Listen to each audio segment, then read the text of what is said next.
हम लोग पढ़ेंगे सिंधु घाटी के सामाजिक जीवन कैसे थे। पहला हम लोग यहाँ का आहार देखेंगे। सामाजिक जीवन में सबसे पहले हम लोग आहार देखते हैं।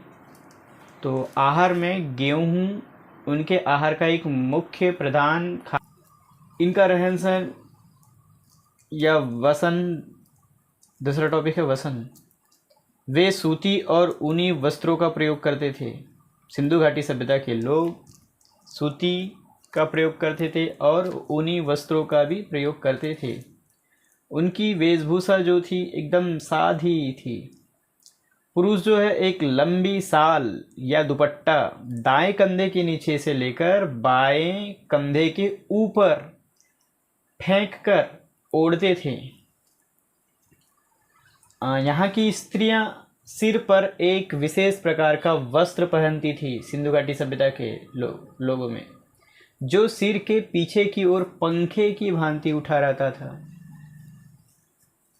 पुरुष जो है छोटी छोटी दाढ़ियां और गलमुंछे रखते थे। सिंधु घाटी सभ्यता के लोगों के बालों को काटकर छोटा कर दिया जाता था या मोड़कर उसका जूड़ा बांधा जाता था। स्त्रियां जो हैं चोटी को शीश पर कई वृत्तों पर वृत्तों में लपेटती थी और कभी कभी वे जो है बालों का जूड़ा बनाकर पीछे फीते से बांध लेती थी पहले। और जो धनवान स्त्री पुरुष जो हैं केशों को बांधने के लिए सुनहरे फीतों का उपयोग करते थे, जो अमीर लोग थे। सामाजिक जीवन में इनके आभूषण क्या थे? आभूषण के बारे में थर्ड पॉइंट है। पुरुष या स्त्री यानी स्त्री और पुरुष आभूषणों का प्रयोग जो है रुचि पूर्वक करते थे। जैसे हार, अंगूठियां, कड़े, कुंडल और बालियां स्त्री पुरुष दोनों ही पहनते थे। स्त्री भी पहनती थी और पुरुष भी पहनता था। स्त्रियों के आभूषण में कई लड़ों वाली करधनी, कान के कांटे, कर्णफूल तथा पग पायल, पैर के पायल इनके मुख्य थे। कान के लटकनों और जो नाक के आभूषणों का यहाँ अभाव था। किसका अभाव था? कान के लटकनों का और नाक के आभूषणों का यहाँ पे अभाव था। आभूषण जो है सोने, चांदी, हाथी दांत तथा रत्नों के होते थे। निर्धन और साधारण लोग अस्थियों, घोंघों, सीपों, तांबे, कांसे तथा पक्की मिट्टी के आभूषण पहनते थे। यहाँ के अगर सामाजिक जीवन में फोर्थ पॉइंट है श्रृंगार तथा सौंदर्य। श्रृंगार और सौंदर्य की वृद्धि के लिए कई प्रसाधनों और उपकरणों का प्रयोग किया जाता था। जैसे कि दर्पण है, कंघी है, काजल और सुरमा, सिंदूर आदि। स्त्रियों की जो केश विन्यास कला जो है अनुपम और एकदम आकर्षक होती थी। नाना प्रकार के वे अपने केशों को सजाती थी अलग अलग तरीके से। सिंधु घाटी सभ्यता में पांचवा यानी सामाजिक जीवन का पांचवा पॉइंट है मनोरंजन। इन लोगों का मनोरंजन कैसा, ये लोग मनोरंजन कैसे करते थे? जंगली पशुओं का आखेट करके, जो जंगल में पशु हैं उनका शिकार करके ये लोग अपने मनोरंजन करते थे। शतरंज खेलते थे या जो चौपड़ के समान पासों का खेल खेलते थे, गोलियों का खेल खेलते थे, जुआ खेलते थे, नृत्य, संगीत, पशुओं के युद्ध आदि मनोरंजन के मुख्य इनके साधन थे।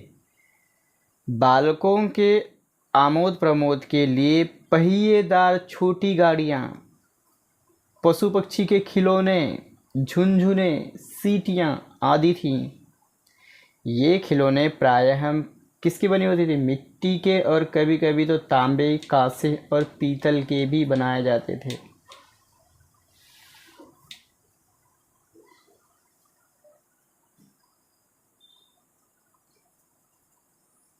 सामाजिक जीवन में पाषाण तथा अन्य धातु की वस्तु, पाषाण जो है सीमित मात्रा में उपलब्ध होता था इस समय, इसलिए इसका प्रयोग जो है विशेष वस्तुओं के बनाने के लिए ही किया जाता था, जैसे कि द्वार है, चौखट है, चक्की,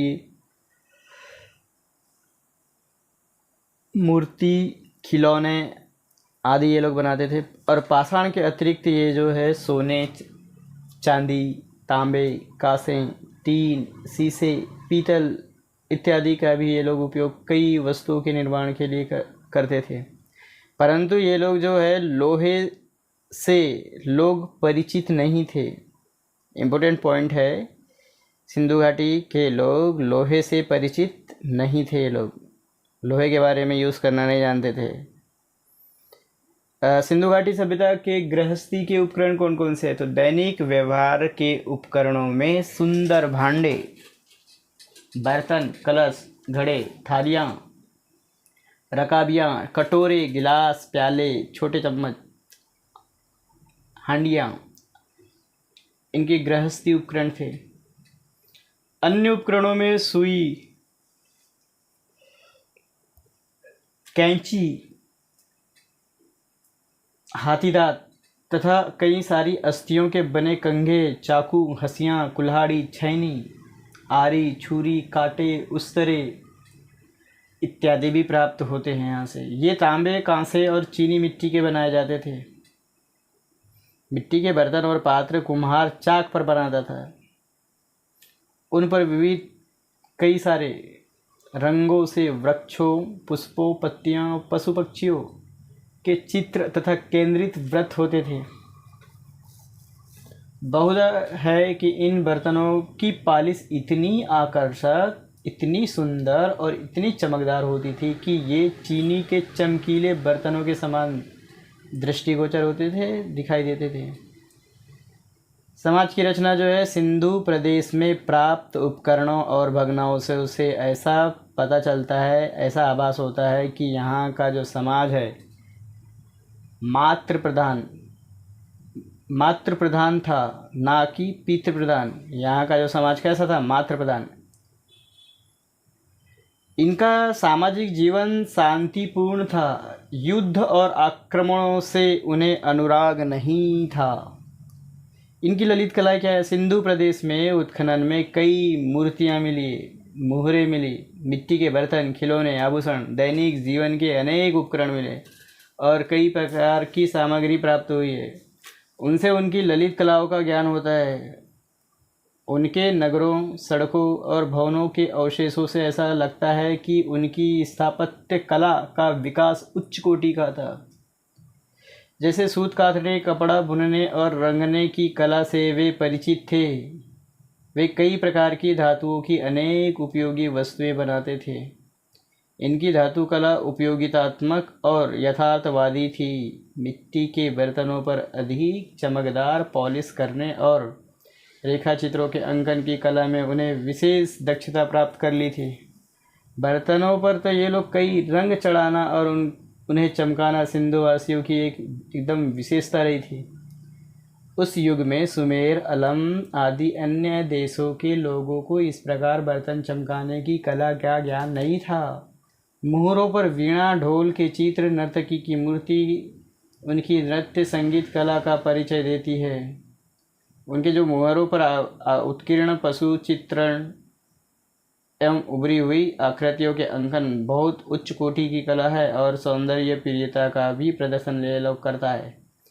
पाषाण यानी पत्थर, मिट्टी, धातु की मूर्तियाँ उनकी श्रेष्ठ मूर्ति कला का परिचय देती है और उन्हें कला में प्राण फूक दिए थे। उन्होंने कला में क्या कर दिए थे? प्राण फूक दिए थे। यहाँ की मुद्राओं के बारे में बात करें तो सिंधु प्रदेश के उत्खनन में पाषाण और मिट्टी की अनेक मुहरे प्राप्त हुए। पाषाण के भी, पत्थरों के भी और मिट्टी के अनेक मुहरे प्राप्त हुए। ये जो थे गोलाकार हैं और इन पर बैल है, गैंडा है, हाथी है, बारहसिंगा आदि पशुओं के सजीव और स्वाभाविक चित्र अंकित हैं। इन मोहरों पर चित्रों की जो भाषाएं, कुछ लेख है और जो अभी तक निश्चित रूप से पढ़े नहीं जा सके हैं।